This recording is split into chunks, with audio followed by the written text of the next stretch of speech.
Hello दोस्तों, कैसे हैं आप सब। आज इस वीडियो में हम जानेंगे कि अगर किसी के खिलाफ कोई झूठा एक मुकदमा या झूठी एफआईआर करवा देता है तो वह व्यक्ति क्या करे, कैसे झूठे एफआईआर या मुकदमा कराने वाले के खिलाफ कार्रवाई कर सकता है। मगर इससे पहले दोस्तों, मेरा आप सबसे निवेदन है कि मेरे वीडियो को लाइक कीजिए और ज़्यादा से ज़्यादा लोगों को शेयर कीजिए ताकि यह जानकारी उन तक भी पहुंच सके, और मेरे चैनल को सब्सक्राइब कीजिए ताकि मैं ऐसे और भी वीडियो आप लोगों के लिए ला सकूं। तो दोस्तों, अगर कोई व्यक्ति हमारे खिलाफ अगर झूठी एफआईआर पुलिस थाने में देता है, झूठी रिपोर्ट देता है, तो ऐसी स्थिति में हमें क्या करना चाहिए। बहुत से लोग होते हैं जो कोशिश करते हैं कि भाग जाए, छुप जाए। दोस्तों, अगर हमने कुछ किया नहीं है तो डरने की ज़रूरत भी नहीं है। भागने और छुपने से यह साबित होता है कि हम कहीं ना कहीं गुनहगार हैं। इसके लिए सबसे अच्छा है, अगर साधारण प्रकृति का एफआईआर है तो आप आईओ से जाके मिले। आईओ यानी उस एफआईआर पे जांच करने वाला अधिकारी जो पुलिस थाने में रहेगा, उससे जाके मिले, उसे संपूर्ण बात बताएं, सारी वजह बताएं कि ये एफआईआर झूठी क्यों है। अगर आपके पास कोई सबूत है तो उसके सामने रखें। अगर वो नहीं मानता है तो आप अपने एरिया के एसपी से भी मिल सकते हैं और उसे लिखित रूप में सारी बातें बता सकते हैं, कारण बता सकते हैं कि आपके खिलाफ एफआईआर दर्ज क्यों की गई है, आपको फंसाने के लिए, पैसों के लिए या पुरानी रंजिश के चलते, जो भी कारण हो आप उसे स्पष्ट रूप में बता सकते हैं। अगर एसपी या आईओ को लगता है कि वास्तव में आपके खिलाफ झूठी एफआईआर की गई है तो वह चाहे तो उस व्यक्ति के खिलाफ जिसने आपके खिलाफ एफआईआर की है उसके खिलाफ आईपीसी 182 के तहत इस्तेगासा भी पेश कर सकते हैं, जिसमें 6 महीने तक की सजा व 1000 रुपये तक का जुर्माना उस व्यक्ति को दंड के रूप में देना पड़ सकता है। इसके बाद यह सवाल उठता है कि एफआईआर अगर ऐसी धाराओं में है जिसमें आपको थाने में जाते ही गिरफ्तार कर लिया जाएगा, उस स्थिति में आप क्या करें।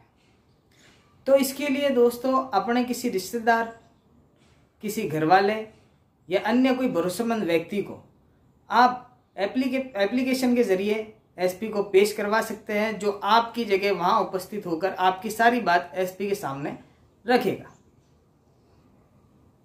जिससे आपको जो गिरफ्तारी का खतरा है वह कम हो जाएगा। इसके अलावा आपके पास अगर ठोस सबूत है कि आपके खिलाफ यह झूठी एफआईआर है तो आप हाई कोर्ट में या सेशन कोर्ट में 438 अग्रिम जमानत भी लगा सकते हैं, और अग्रिम जमानत प्राप्त हो जाए उसके बाद आप स्वयं उपस्थित होकर अपने आप को बेगुनाह पुलिस वालों के सामने साबित कर सकते हैं कि आपके खिलाफ की गई एफआईआर झूठी है, जो किसी अन्य कारणों की वजह से की गई है। अगर मान लीजिए कि एसपी के पास और आईओ के पास जाने पर भी कोई कार्रवाई नहीं होती है, पुलिस उसी व्यक्ति को सपोर्ट करती है, तो उस पर भी आप चाहे तो हाई कोर्ट का दरवाज़ा खटखटा सकते हैं। सेक्शन 482 सीआरपीसी के तहत आप हाई कोर्ट जाकर उस एफआईआर को क्वैश करवा सकते हैं, परंतु उसके लिए आपके पास कोई मजबूत सबूत होना चाहिए। जैसे उस घटना के वक्त आप शहर में ही नहीं थे, अगर जैसे आप कहीं बस या ट्रेन में सफ़र कर रहे थे तो उसका टिकट, किसी होटल में रुके हैं तो उसका रिकॉर्ड व अन्य सबूत आप पेश करके आसानी से एफआईआर को क्वैश करा सकते हैं, और वह क्वैश का आदेश लेकर आप थाने में आकर थाने में दे सकते हैं और वही 182 की कार्रवाई उस व्यक्ति के खिलाफ करवा सकते हैं। ये तो हो गई दोस्तों एफआईआर की बात, जो अभी तक पुलिस थाने तक सीमित है। मान लो कुछ व्यक्ति ऐसे हैं जिनके खिलाफ एफआईआर भी दर्ज हो गई और मुकदमा कोर्ट में भी चल रहा है, या फिर किसी ने कोर्ट के जरिए इस्तेगासा लगा के आपके खिलाफ झूठा मुकदमा करवाया है, तब आप क्या कर सकते हैं, तब आपको क्या अधिकार है। दोस्तों, अगर मान लो कोर्ट में मुकदमा चल रहा है और आप उस मुकदमे से बरी हो गए हो। अगर झूठी FIR होगी तो मुझे पूरा यकीन है कि आप बरी हो जाओ।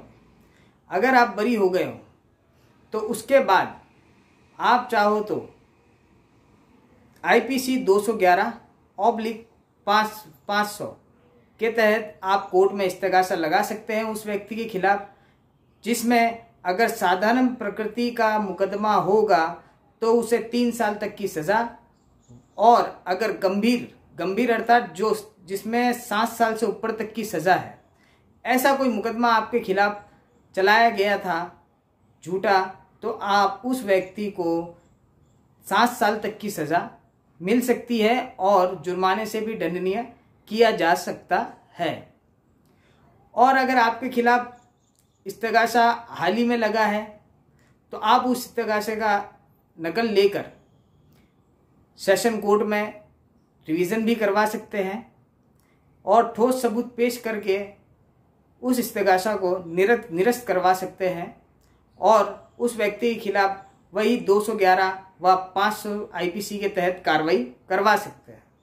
ये तो रह गई दोस्तों क्रिमिनल रेमेडी, मगर जो आपको क्षति हुई है, जो इतने साल आपने पीड़ा झेली है, समाज में आपकी बदनामी हुई है, उस पर आपको क्या मिला?